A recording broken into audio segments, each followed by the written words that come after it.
Hi everyone, it's Andy from Hobby Headquarters, and today we're going to start a multi-part build. The first part we're going to build is the 35th scale Trumpeter LCM 3, and then in a subsequent video we're going to build some type of Sherman, probably a Tamiya one, something easy that we can put inside there. So let's get started on it.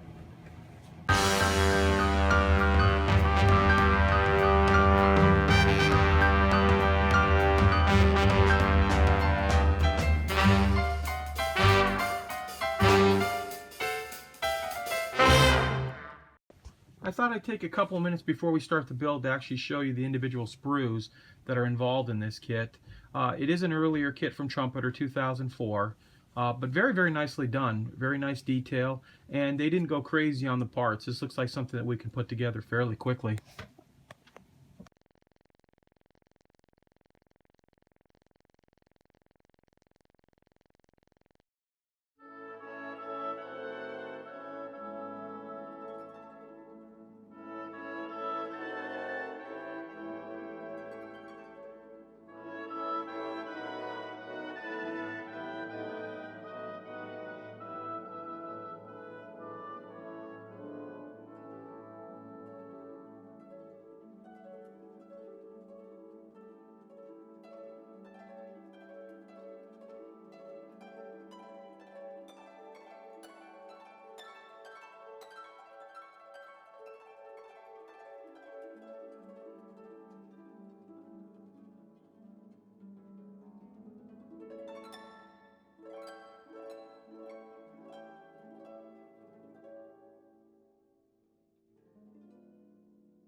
Okay, as we are assembling the ramp right here, I'll give you something that I noticed. There was some guide pins right here that originally were supposed to go in, and when those were on there, I had a hard time. This thing wanted to bow and not stay down right. So what I ended up doing is just cutting them off, as you saw.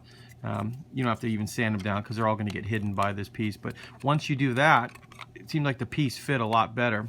Also, another little thing that I'll point out too is there is a nub on quite a few of these little pieces of the front of the ramp. I started to try to sand them, and I noticed I started almost breaking this in half. So what I ended up doing was gluing this down to its base plate right here, and then going over and sanding off those little nubs. And because of that stiffness back there, you're less likely to break the part. So let's put this part together now.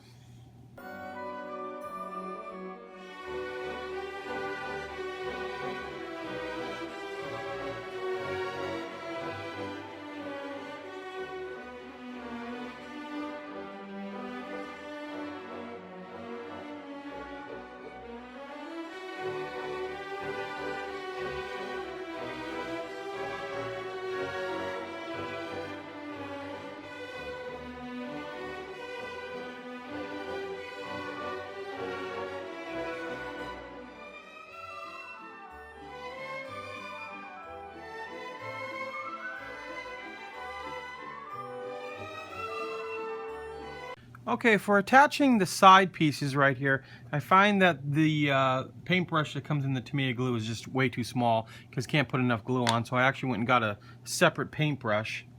And because we want to put a decent amount on here in one long piece, which I guess must have been a little bit of paint still left on this brush, but that'll be okay. So with that amount of paint, that amount of glue on there, you'll be able to get a nice tight seal all the way around on it, because the other way it'll just dry way too quickly.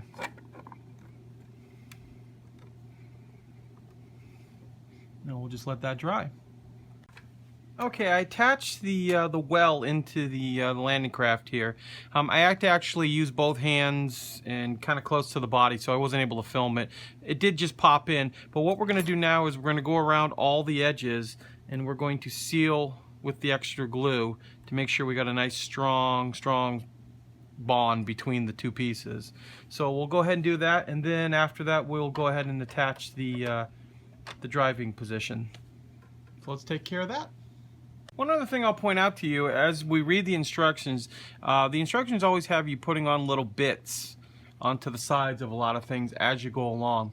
But I really advise most of you to just read the instructions beforehand, because any of those little pieces, especially when you're trying to put big pieces together, are easily knocked off. So I do kind of the instructions out of order. I'll put all those little pieces on last.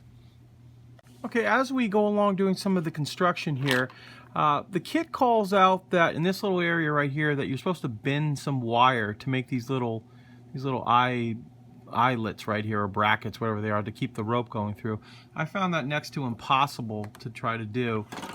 What I ended up doing was just taking some bent sprue that I just curled around myself and then cut it and then glued it into shape. Because it's plastic on plastic, it glues together much better. It also doesn't pop off as easily like the super glue would. So that's just one thing I decided to do on that, because it's just going to make it a lot easier. In fact, I'm going to go ahead and put the other ones on right now.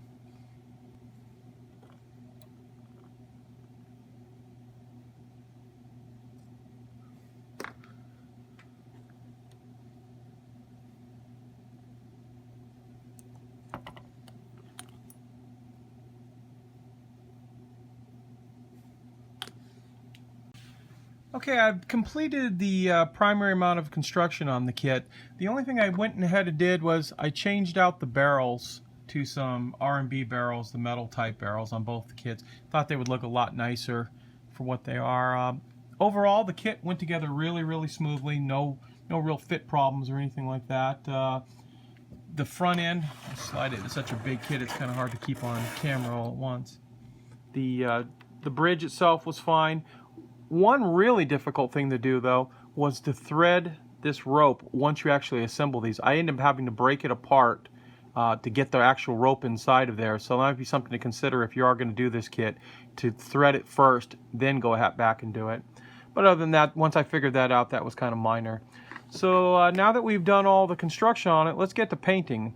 Now, there's lots of different pictures on the internet, some of them showing them of like a light gray, almost similar to what the color is on this model right here. But I've also seen a lot that show closer to what the box art was, which is this blue color, bluish gray color. So I think I'm going to go closer to the blue gray color. I like the way it looks. But first we're going to paint the entire thing with NATO black, and that'll see if there's any other places we need to do any more sanding on it. So let's get started on that.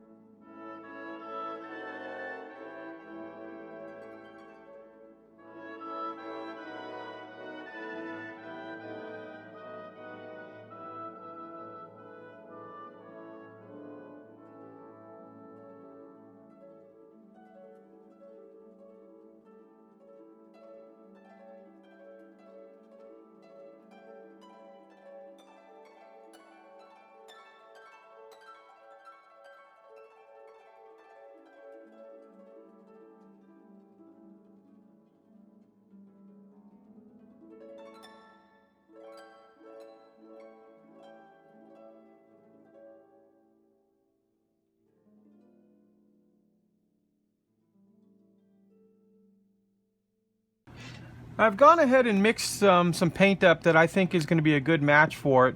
I actually used 4 parts XF19 Sky Gray and 3 parts of XF18 Medium Blue. Mixed them both together real well and made plenty of it because the size of this model is going to take up a lot of paint. So let's put that coat on and see how it comes out.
Okay, we got the entire model painted with the bluish color that I mixed up right there.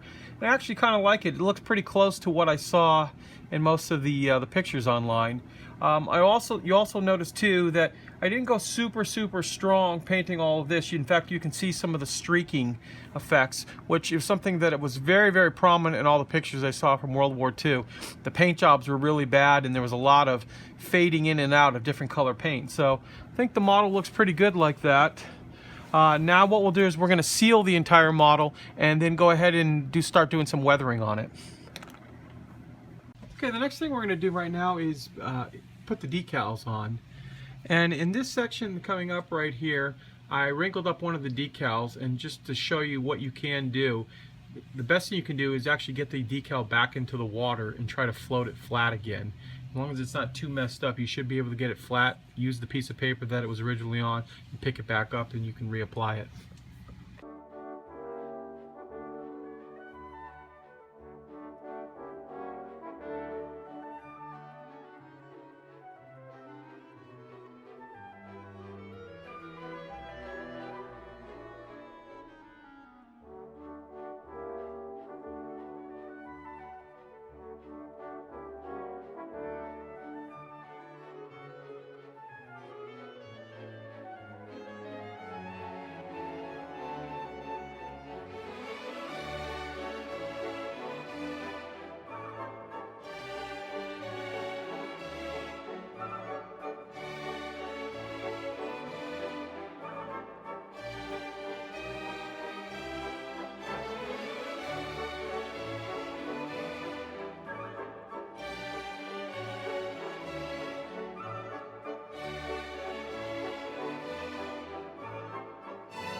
Okay, the next thing we're going to do now is we're going to use a little NATO black, and we're going to do a little dry brushing, put some scratches and things on it before we put the rust on top of it. That'll give a nice dimensional effect to it.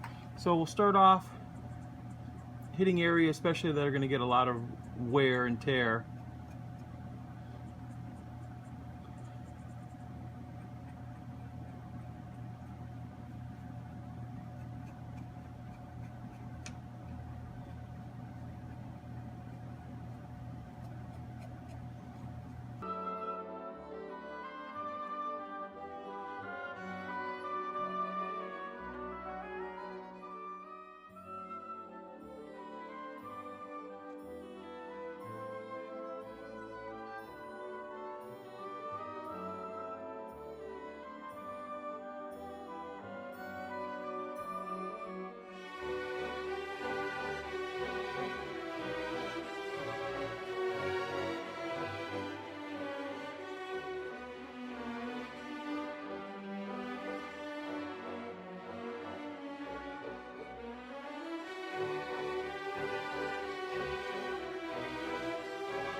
Now we're going to use some Vallejo wash and a real fine brush.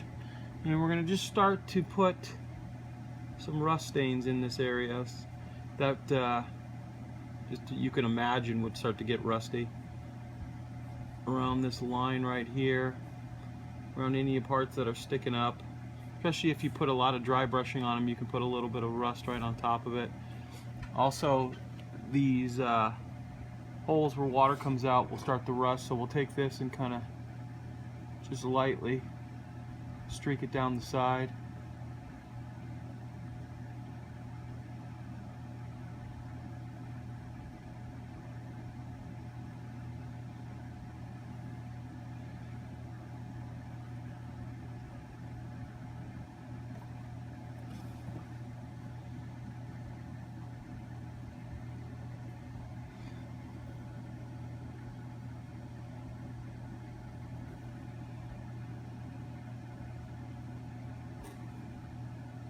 And this part is totally up to you, how much rust you want to put on it. If you want to make your ship really beat up, you can. If not, you want to make it a little bit newer.